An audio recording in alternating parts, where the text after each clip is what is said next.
"Are you watching the rally?" my chief of staff said when I picked up the phone, her voice shaky. "Yes, I have it on, but I paused it. What's going on?" "I just want you to know, he is okay. He is okay," she said slowly. "But there was a shooting." I rushed to the TV and pressed play. I couldn't believe what I was seeing. Standing transfixed in front of the television, I watched the chaos unfold.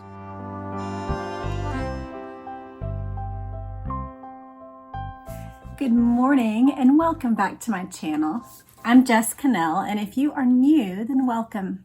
I'd like to earn your subscription today. We are finishing up this book today. I can hardly believe it. We have moved through it and we are to our last section. So we will get into that in just a moment. But first I want to tell you about what we're going to be doing this next week. So next week, if you didn't know, is the anniversary of John F. Kennedy's assassination. And so we are going to be doing Kennedy related things every day of the week. We are going to begin working our way through this series. So Look magazine, beginning in 1967, William Manchester did a write-up of this exact topic, the death of the president, but he is the only one to have done so with Jackie's, not just approval, but it says it's the only book Mrs. John F. Kennedy asked to be written about her husband. And so I have all 4 of these Look magazines that have this story. So we are going to begin working our way through. I actually haven't looked at it, just like I almost always do with these old vintage magazines. And so I don't know how long it's going to be. We are just going to start reading our way through this account by William Manchester. So I hope you'll join me for that. Not only with these vintage magazines, not only do we get the story or article, but we also get an occasional fun thing like an old advertisement or unexpected little celebrity things that are happening around this time. So I will have other features interspersed with this throughout the week. So come back next week and we will just do all things Kennedy. We will indulge ourselves in the assassination, and then we will jump in to something probably new after that. If you've been with me for a while, Radium Girls was going. I'm not super into it. I think it's really repetitive.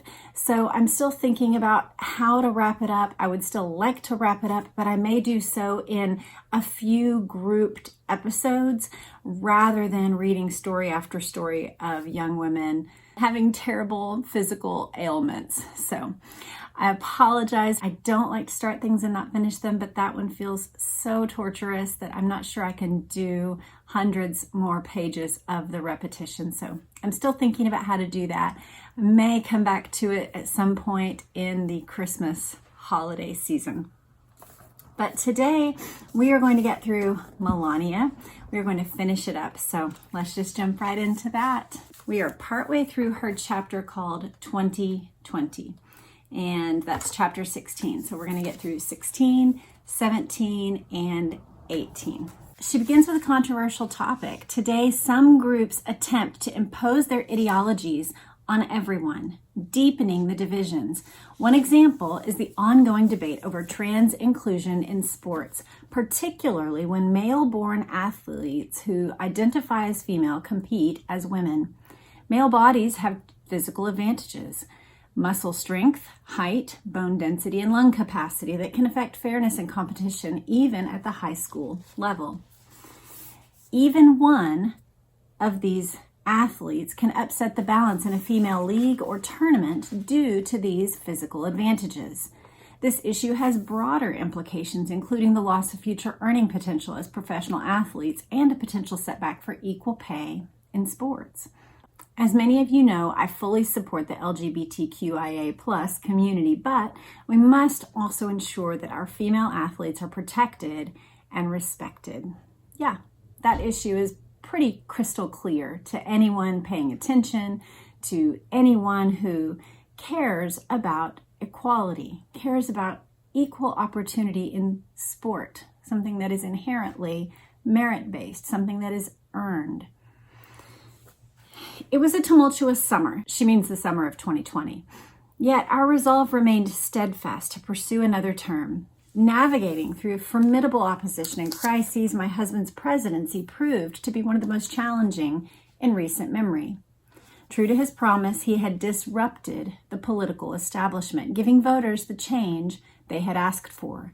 We hoped they would give us the opportunity to accomplish even more. This is interesting to read now, a week after his reelection, to see her completely encapsulate his presidency as a disruption of the political establishment and change, because with the way the political establishment has reacted to his second election, it seems that that is an accurate portrayal that he disrupts things. With the election now only a month away, on October 1st, Donald and I tested positive for COVID-19. I had forgotten about this. Let's read about it. Throughout the pandemic, I had been meticulous about disinfecting, wearing a mask, practicing social distancing, and isolating as much as possible. Regardless of where I contracted it, we now faced the reality of the illness. I was not overly concerned for myself, but my worry for Donald, for my parents, and Barron was overwhelming. As any mother would, I worried deeply about my son. Initially, I experienced no symptoms, but when they hit all at once. It felt like a severe flu, fatigue, fever, body aches, a cough, and headaches. It was uncomfortable, but never alarming. Donald's symptoms were more severe. His doctors monitored him closely. He insisted that he felt fine, but I could tell, as any wife can, that he was not well. That first night, I vigilantly checked his breathing as he lay in bed, monitored his oximeter, and felt his forehead. By morning, his condition had clearly worsened. In consultation with doctors, I suggested he go to Walter Reed. From my perspective, there was no reason for him not to go to the hospital. He could work just as efficiently from there, and his medical team could provide round-the-clock care. I explained, you have a fever. You need to go to Walter Reed. There is an entire team that can monitor you. You can't stay here another night. What if you suddenly get worse? I'm not a doctor. The doctors concurred, advising, Mr. President, we agree with the First Lady. You better go to Walter Reed. He flew to Walter Reed on Friday afternoon. Fortunately, under the care of incredible doctors there, Donald recovered swiftly. He returned home 2 days later and soon resumed his presidential and campaign activities. I just want to note that he was specific about certain medicines that he took and treatments that he got, and he urged the American people to know what he had been treated with and to consider using the same. Some people viewed that as political. I think a lot of people felt, especially public personalities, felt that they ought to share with Americans so that we could all learn. But regardless, she doesn't mention medicines. That's what I'm pointing out here, is that she's not turning this into something political, and she's not trying to talk about certain treatments or not.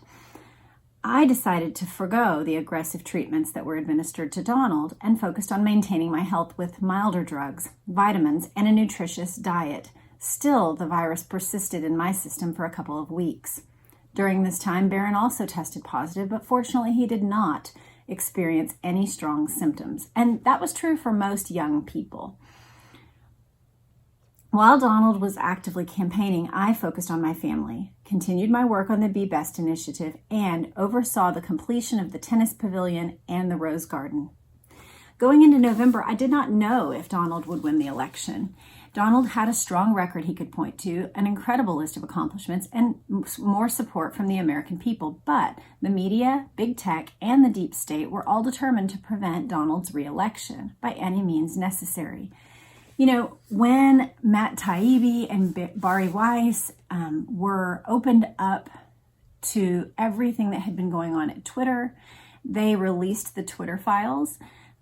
We have seen even more during this election year, but we saw it in the last election year as well, the way that Google searches were unequal between the two candidates. And then we did see story suppression on one side, but not the other. So there are ways that big tech has an incredible hold on even the information that we have access to.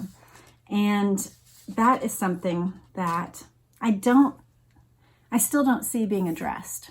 I have heard the political left there's a whole compilation of people saying it, saying that we need social media controls, that there need to be story controls, etc., that we need to be able to quickly step in when there's misinformation. But we all ought to hear those things and translate them into our ears as those in power would like to control which stories we do and don't have access to. And I call bollocks on that. That is not American in any way.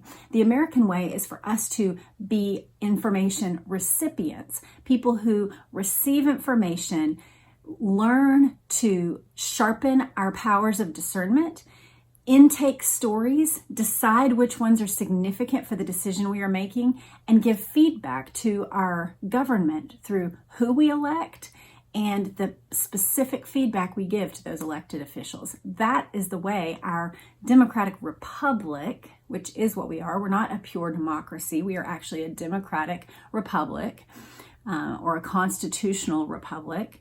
We operate according to the Constitution via democratic principles, election by the people, but we are a republic where we have elected officials that go and do our will, but they are supposed to do our will because they hear from us, not because they filter the information we receive, and then we make decisions according to curated information that they got to curate. That's not the way this system is meant to work. And so, if you can't tell, I am pro-information. I am pro-free speech. I am pro any kind of speech, frankly, even speech that I hate. And the reason why I'm that is because that's how our founding fathers were. Even speech I hate ought to be not just allowed, but I ought to be willing to put my life and my well-being on the line for other people's capacity to say what's actually in their hearts. And the way that we all get to do that is by intaking the information that actually exists. Okay, I'm going to get off my soapbox now, but I feel strongly about this. I think this is the American principle on which the entire thing hinges, is our right to free speech. There are other things that bolster that right. For example, the Second Amendment. But our First Amendment is the capacity to have free thought that finds its way out through free speech. And the only way that we have freedom of thought is by the potential to intake all manner of information that we need in order to arrive at a decision. And if they are in possession and control of which information we have, the whole thing falls. We don't need them to curate information. We just need to be good information sifters. Okay. Back to the chapter. I was mentally prepared for life as a private citizen again, and I had no doubt it would be as rewarding as before, but I couldn't help thinking of all we could achieve with another 4 years. More work we could do, more social issues to tackle, more restoration projects to take on, and more ways of inspiring Americans and people worldwide. It's a difficult job, and you're never done, but I felt privileged to do it. In some ways, everything felt more manageable. We had been through it all before. We knew what to expect, and our lives were completely different. Barron was much older. I may not have been able to predict the winner, but I went into the election incredibly optimistic. I could see how much Donald had support across the country. Still, we faced substantial challenges, many resulting from the pandemic. The media constantly blamed Donald for what the country was going through because he didn't wear a mask. The mainstream media doubled down on its campaign of hate and lies against my husband. They peddled false stories, from the Russia hoax to Ukraine. Stories that were endlessly promoted on social media. We have to be people who are willing to sift through the information, and that means sitting with things and not emptily accusing someone of something significant without having intake in what it actually did. Even more outrageous, the media latched onto a story in which 51 intelligence officials supposedly agreed that the former vice president's son's laptop investigation was part of some sort of Russian disinformation campaign. A subsequent congressional investigation showed that his campaign actively recruited officials to sign on to this preposterous claim as a way to prevent the American people from learning the truth. I think at this point we should all be wary of deep state lists where people sign their names to verify anything anymore. This list has clearly been flipped on its head. Anyone who put their name on this ought to be people who are banned from giving honest information to the American people permanently. Frankly, Media Research Center found that 94% of the evening news coverage of my husband on ABC, NBC, and CBS was negative. 94%. I believe the voting records of journalists is even higher than that. I want to say it's 96 or 97% of journalists vote left consistently. This information is not to entirely discredit news agencies, but it ought to be part of just what we talked about, that the American people use this information to filter and to sift what they are getting. If you knew that 97% of news that you were intaking was anti-Texas or anti-Pacific Ocean and always favored Atlantic Ocean, then you could intake those stories, but do it knowing there's a 97% bias against, the Pacific. So we need to take that into account when we're making decisions that affect Pacific versus Atlantic, right? With all these enemies aligned, I worried that the election would be unfair. The day before the election, I traveled to North Carolina to give a speech. On the morning of November 3rd, I voted and headed back to Washington. The original plan for election night was to hold a gathering at Trump International Hotel in D.C., but the city's government COVID-19 regulations would not allow it. So the White House it was. On election night, I watched TV in my room with Barron. Donald would come in, watch with us, and then go answer phone calls. I was calm, stoic, the same as I was on election night in 2016. I knew the outcome was out of my control. Donald enjoyed early wins, but then at 11:30 p.m., Fox News projected that Arizona would flip to Biden. I couldn't believe it. How could they call it so early before all the votes were counted? Soon, the media reported that due to different ways that states were counting mail-in ballots and the various mail-in deadlines, the results would not be clear for several days. At this point, everything was called into question for me. An election should be held on a single day, and polls should close at midnight. Votes are counted, and that's it. We need that certainty. That's how fair elections should be done. Many Americans still have doubts about the election to this day. I am not the only person who questions the results. I would just say in response to this, I agree with her assessment of how elections should be done. Paper, watermark, signature, verifiable, and immediate. Now, you've got some complications with people who live abroad, military personnel in various locations, and elderly who can't get out of their house. And those would need to have accommodations. But this ought to be the way that fair elections are done, that they are open all day on election day. Everyone goes in. You do it on paper. You do it with a signature. I love actually the way that we have poll watchers at our poll locations where there's Democrats and Republicans in a community that all volunteer and oversee the voting process. That is beautiful. The trouble is the ongoing long form of elections that happens. At 2:30 in the morning, we went down to the East Room. Donald made remarks. We stopped at the map room, which was set up as a command center with computers and teams of people discussing the election. It was 3:30 a.m. when I said goodnight to the team and went to sleep. The uncertainty dragged on for several more days. It was November 7th, 3.5 days after the election, before the final results were called. It was over. It was disappointing, of course, not only because of Donald and his supporters' hard work, but also because of all we had hoped to accomplish in a second term. After the election, I focused myself on the practical tasks needing my attention.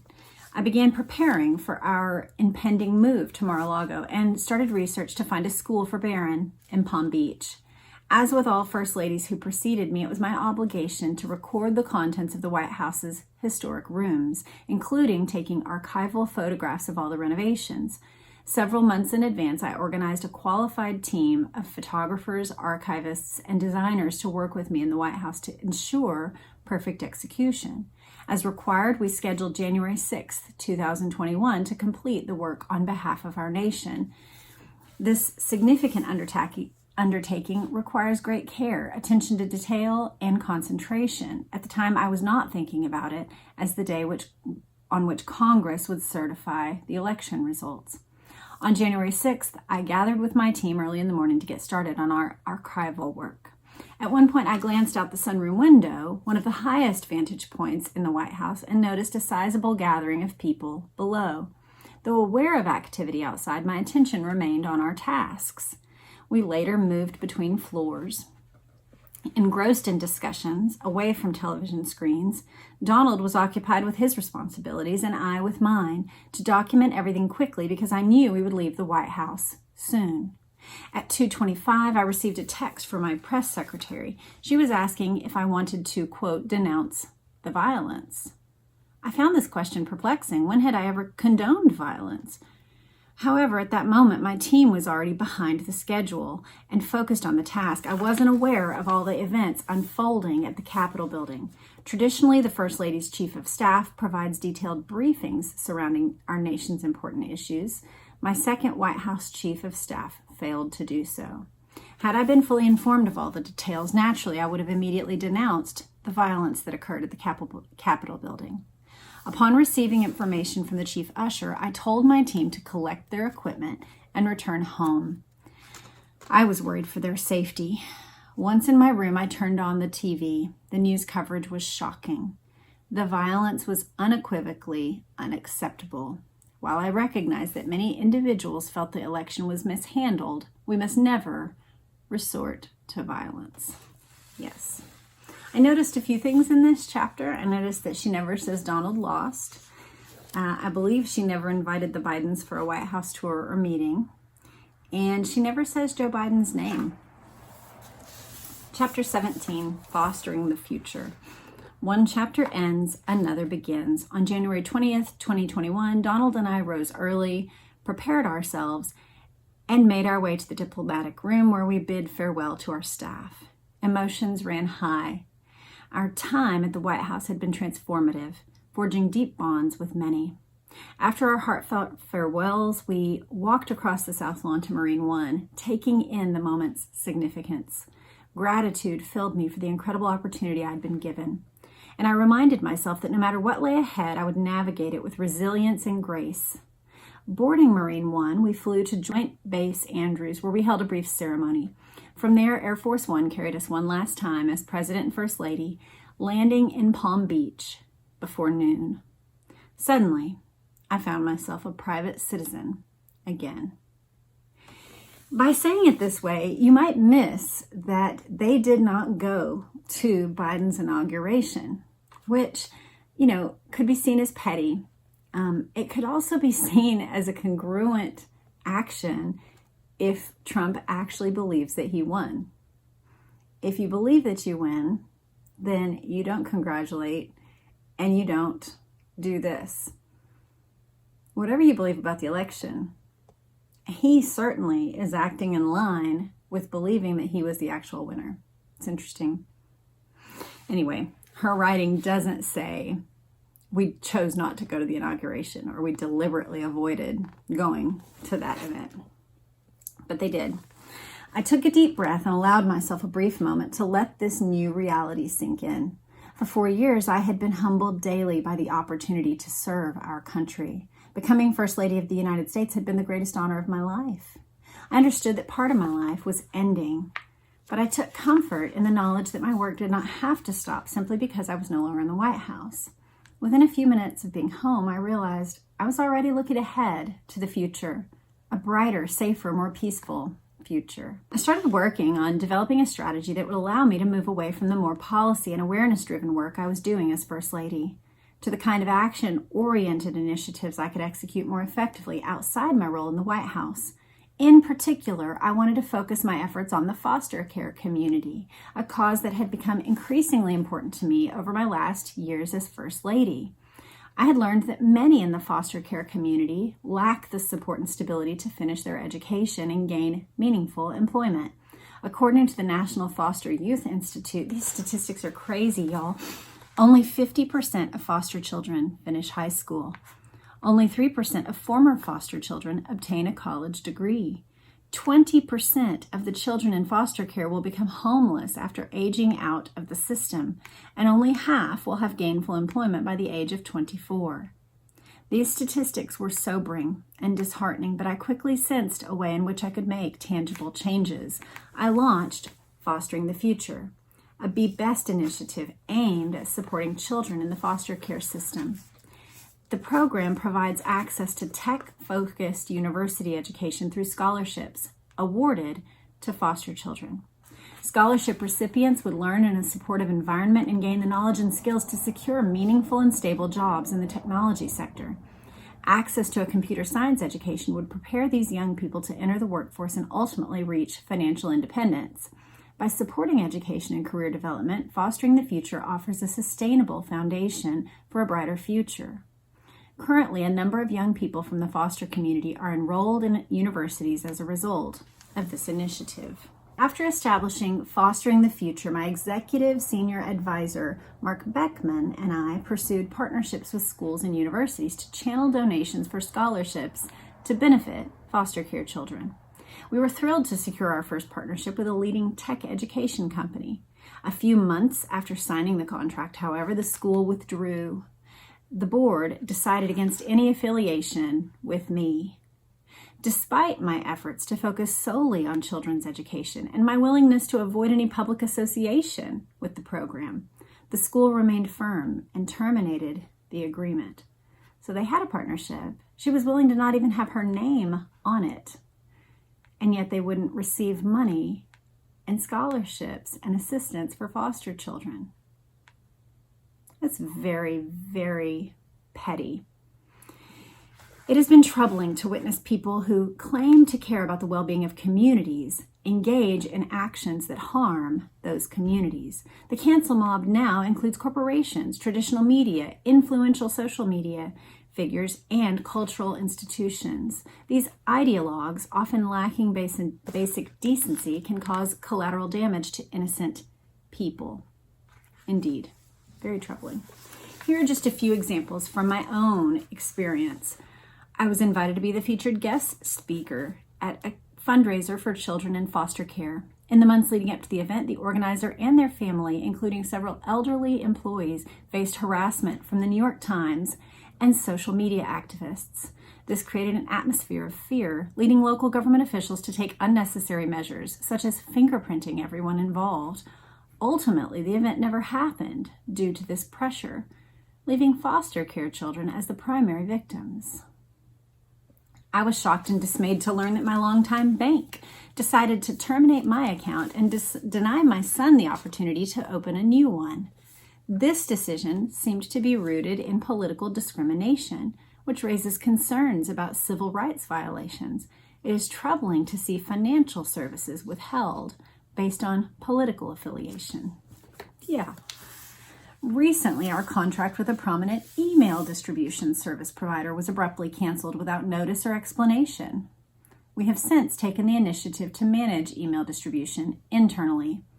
The cancellation continues, an attitude by businesses both big and small that never ceases to surprise me. It's ironic that my business acumen is criticized, while other former government officials receive praise for similar endeavors, such as securing multi-million-dollar media deals. This disparity can only be explained by biases related to my last name and political affiliation. Yes, indeed. Go look up the Obamas and the foundations and initiatives that they've created post-presidency. Go look up the Clinton Foundation. These things are supported and praised when it is on one side of the aisle. But she gets canceled, gets cut out of financial institutions, gets cut out of email distribution, gets cut out of even deals that have been made where boards decide to pull out of things that would benefit foster children. It's crazy. Individual liberty exists at the heart of my core principles, and remains bedrock. There is no room for negotiation when it comes to this fundamental right that we are all born with, individual liberty. I've always believed it's critical for people to take care of themselves first. It's a very straightforward concept. We are all born with a fundamental set of rights, including the right to enjoy our lives. We are all entitled to maintain a gratifying and dignified existence.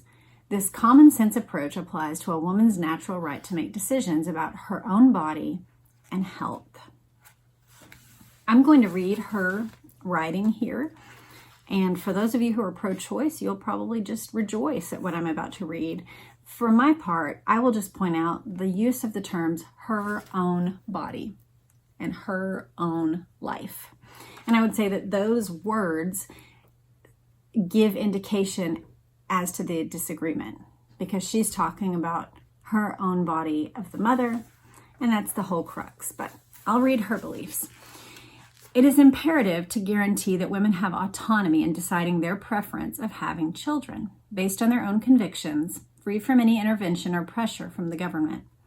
Why should anyone other than the woman herself have the power to determine what she does with her own body? Well, at this point, anyone who wishes not to have a child could intake her entire paragraph and make decisions about their social and sexual behavior in light of whether or not they wish to have children, and abortion wouldn't have to enter into it. I'll keep reading. A woman's fundamental right to individual liberty, to her own life, grants her the authority to terminate her pregnancy if she wishes. I have carried this belief with me throughout my entire adult life. I'll just note that all First Ladies post Roe v. Wade have been pro-choice, including every single Republican woman that's inhabited the White House as a First Lady. The slogan, "My Body, My Choice," is typically associated with women activists and those who align with the pro-choice side of the debate. But if you really think about it, my body, my choice applies to both sides. A woman's right to make an independent decision involving her own body. And if we stopped it right there, everyone agrees. We all agree you have the right to do whatever you wish with your own body, which includes adjusting your decisions in light of the potential of pregnancy, adjusting which sexual decisions you are and are not open to based on that potential. She goes on, including the right to choose life, personal freedom. So for her, it comes down to personal freedom and liberty. Of course, in any of these arguments, it denies the personal freedom and life and liberty of the soul that has already been created in that woman if she's engaged in sex in some manner that produces pregnancy. So we'll move on. This is about her beliefs, not mine. But as I read it, I see a lot of playing with words that avoid the crux of the issue. Not terminating a pregnancy, but granting someone the individual liberty of their own life. The way that the two sides view that is actually where that debate lies. At 9:10 a.m. on Monday, August 8th, 2022, I received an urgent text from the house manager at Mar-a-Lago. "The FBI is outside the house," she wrote. "They are saying we need to leave. The Secret Service is checking the situation. I don't understand what is happening." At the time, I was in New York City at a doctor's appointment and unable to respond immediately. My mind began to race. The FBI? Was there a threat? Fortunately, Donald and Barron were also in New York, so I knew they were safe. Still, I couldn't help worrying about other possibilities, perhaps an issue involving the staff or even a threat. Upon returning home, I contacted Donald and gained insight into the situation. By that point, news of the FBI raid on Mar-a-Lago had gone viral.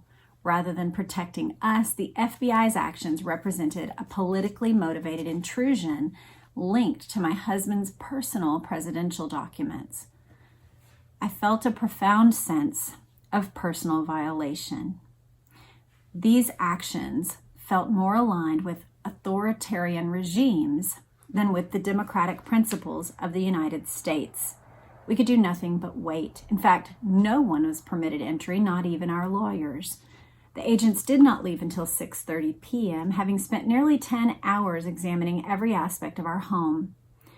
Upon speaking with my house manager the next day, I learned they had accessed my bedroom, closets, and office, rummaging through my personal items.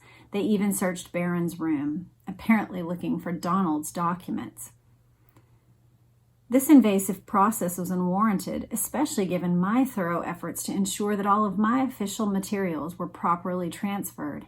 I had no confidential documents in my possession, no involvement with the West Wing, no knowledge of classified documents, their locations, or their contents. I planned to return in 2 weeks to personally see what they had done, so I instructed my house manager to leave everything as she found it.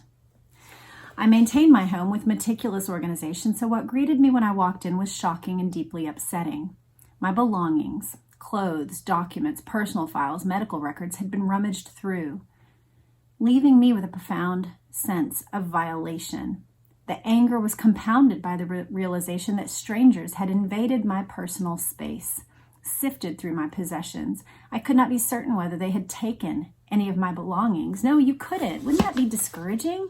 To feel that someone had gone through your items, your wardrobe, your shelves, your drawers. The invasion of privacy raised significant concerns. Were my phones now hacked? Were my emails and text messages being monitored? What had happened to my rights and freedom? When I returned to civilian life, I had anticipated a degree of privacy and the assurance of due process. After years of investigations, attacks, and impeachments, I was accustomed to the relentless opposition against Donald. Yet, I never anticipated an event like this would unfold in America. It felt personal, a profound violation of our family's privacy. Growing up under a communist regime, the pervasive surveillance of the state shaped my childhood experience. As a child, I was somewhat shielded from the darker aspects of the system, but its presence loomed in the back of our mind. Conversations with my parents later revealed just how oppressive and invasive the state could be. My father's fleet of nice cars attracted unwarranted scrutiny. In 1978, someone, a neighbor, community member, even a supposed friend, reported to the local police that there was something suspicious about my father's lifestyle. The police escalated the matter to higher authorities, who opened a file on him and sent agents to our house to go through his documents. My father was not at home during their visit, so my mother showed them around. In the end, they discovered nothing of interest and departed, appearing quite embarrassed and apologetic. The investigation amounted to nothing because my father continued his work with complete integrity and adherence to Slovenia's communist law. It has been inaccurately reported that my father was actively involved in the Communist Party. In reality, his membership was a consequence of his high-ranking position and salary at Slovenia Auto. His Communist Party affiliation was a mandatory induction. This arrangement was not reflective of his political beliefs. The surveillance state in communist Slovenia serves as a stark reminder of the potential for government overreach. It was a system designed to stifle freedom, instill fear, and keep people powerless. I never imagined such an invasion of privacy and violation of rights could occur in my adoptive country. It was with a tremendous sense of sadness that I realized such unlawful acts were now possible here. Americans need to understand the dangers posed by a federal government that feels entitled to invade our homes and our lives. We must safeguard our liberties before they are lost forever. Chapter 18. This is the last one, last few pages. It had been a relatively quiet Saturday. Barron played sports outside. I was working on finishing a project. Around 6 p.m., I turned on the TV to watch Donald's speech, but paused it after 5 minutes. I needed a brief moment of uninterrupted focus to complete my tasks before resuming the rally. "Are you watching the rally?" my chief of staff said when I picked up the phone, her voice shaky. "Yes, I have it on, but I paused it. What's going on?" "I just want you to know, he is okay. He is okay," she said slowly. "But there was a shooting." I rushed to the TV and pressed play. I couldn't believe what I was seeing. Standing transfixed in front of the television, I watched the chaos unfold, the gunfire, Donald instinctively reaching up to his head, and the immediate response of the Secret Service agents shielding him. Though my chief of staff insisted Donald was unharmed, the footage suggested otherwise. "He's on the ground," I said. "Are you sure he's okay?" "I was told he is," she reassured me. "He's on the way to the hospital, but he's fine." My mind racing, I hung up and immediately dialed Donald. When he didn't answer, I contacted the Secret Service detail. They told me they were already at the hospital, and after what felt like an eternity, they put Donald on the line. "I'm okay," he reassured me. It was only when I heard his voice that I could finally believe that he really was fine. Now Barron rushed in, his face filled with worry. "What happened? Is Dad okay?" he asked breathlessly. The Secret Service had told him that there had been an incident at the rally and that he should go inside. "He is okay," I told him. Barron wanted to see what was happening, so we replayed the footage and watched it together. We were both in shock. As we tuned into the news coverage, I felt a deep sense of distress. Can I explain how traumatic it is for a child to witness the attempted murder of his father? Each time we saw Donald's bloodied face, I had to remind myself that I had actually just spoken to him, heard his voice, and knew that he was safe. This was a shocking day just as a citizen. I can't even imagine as his wife. All of us, the whole family, my adult children were texting me, my husband, we were texting, and I was just stunned watching the footage. Before Donald announced his first candidacy, we had talked about the implications. We recognized the inherent risks. We have come to terms with these realities, but the worry never goes away. I believe like 5% of our presidents have been assassinated, and is it 20%? Something like that have had assassination attempts. So it's a very high danger job, high risk job. As a wife and mother, the safety of my family is a constant concern. Before Donald's arrival in Pennsylvania for the rally, I had told him, as I always do before his public appearances, "Good luck and be safe. I'll be watching." Donald was discharged from the hospital after an observation period and returned home to Bedminster at 2 o'clock in the morning. Barron and I felt relieved seeing him and hugging him. The next morning, we discussed the Republican National Convention in Milwaukee and the concerns about safety. Donald was adamant in his decision to attend, determined to confront any potential threats. Donald possesses an innate ability to see the positive side of situations. He always stays focused on the fight ahead. The violence he had just experienced actually reinforced his dedication to lead the country toward stability and progress. Within just a few hours, he was on his way to Milwaukee. I think whatever you think of Donald Trump, his force of nature response in that moment of standing up, showing a position of strength, and letting the people know that he was okay, not only to show strength, but also to prevent any violence based on a misperception of what had just happened. It shows a real amazing, almost Tasmanian devil level of activity and thought happening all the time in him, awareness of what the perceptions would be, awareness of what the implications of that could be for the negative if people didn't understand what had happened, and then his desire to go and be with Republicans immediately. It says within just a few hours, he was on his way to Milwaukee. How many of you, would I, after hours of an event, go to the emergency room within a few hours to be on a plane to somewhere else? Is just a shocking level of energy to me. I wouldn't be able to do it. What about you? Donald's survival that day was nothing short of a miracle. Without a rapid shift to his right in his movement, the shooter's aim would have led to a horrible and tragic outcome. It's true. She mentions the life of the brave firefighter, Corey Comparator, who shielded his wife and 2 daughters from the bullets with his body. Those bullets took his life. 2 other men sustained serious injuries. And she closes with this statement and then a letter that I'm going to read. Our nation stands at a pivotal moment. We have a choice: to be torn apart by violence, hatred, and division, or to unite in a spirit of love, kindness, and shared humanity. It's critical that we choose the latter before it is too late. And here's her letter. On the morning of July 14th, 2024, I drafted a letter to the American people, the kind of letter I had hoped would never be necessary.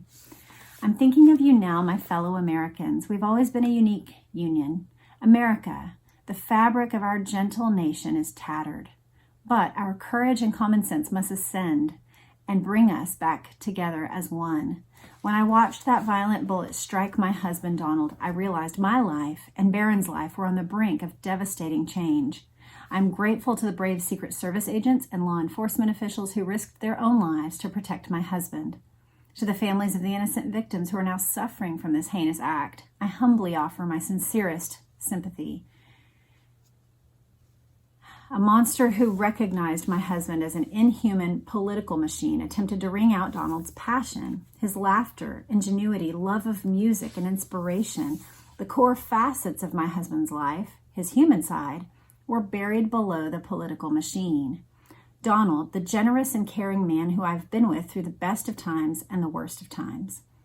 Let us not forget that differing opinions, policy, and political games are inferior to love. Our personal, structural, and life commitment until death is at serious risk. We are all humans, and fundamentally, instinctively, we want to help one another. American politics are only one vehicle that can uplift our communities. Love, compassion, kindness, and empathy are necessities. Let us remember that when the time comes to look beyond the left and right, beyond the red and the blue, we all come from families where the passion to fight for a better life together while we are here in this earthly realm. Dawn is here again. Let us unite now. This morning, ascend above the hate, the vitriol, and the simple-minded ideas that ignite violence. We all want a world where respect is paramount. Family is first, and love transcends. We can realize this world again. I am thinking of you, my fellow Americans. The winds of change have arrived. For those of you who cry in support, I thank you. I commend those of you who have reached out beyond the political divide. Thank you for remembering that every single politician is a man or a woman with a loving family. Sincerely, Melania Trump. And that is the end of the book. This book by Melania has been fascinating, I think. One of the things that we've talked about from the beginning is the ways that English as a second language and her perspective as an immigrant affects how she views things and also how she communicates about her life. But I have found it fascinating to learn more about her childhood growing up in Slovenia, her early years of education, living with her sister in Ljubljana, her modeling career we heard a little bit about, and then her immigration process. But I really actually appreciate the significant bulk of this book. She focuses on the part that did make her stand out in human history, the time when she was First Lady of America. And that really, even more than their dating story or their marriage, which she did give us pieces of, but the stories of the White House were the fascinating things that gave her this unique vantage point. And so I'm glad she focused there. What did you think of this book? What did you think of this woman, her perspective, her life, and her stories?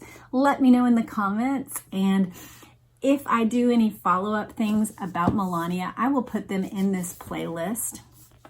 But other than that, we are going to be moving on to JFK next week, and then something probably new after that. So stay tuned, and I will let you know where we're headed from here. You guys have a great day. Bye.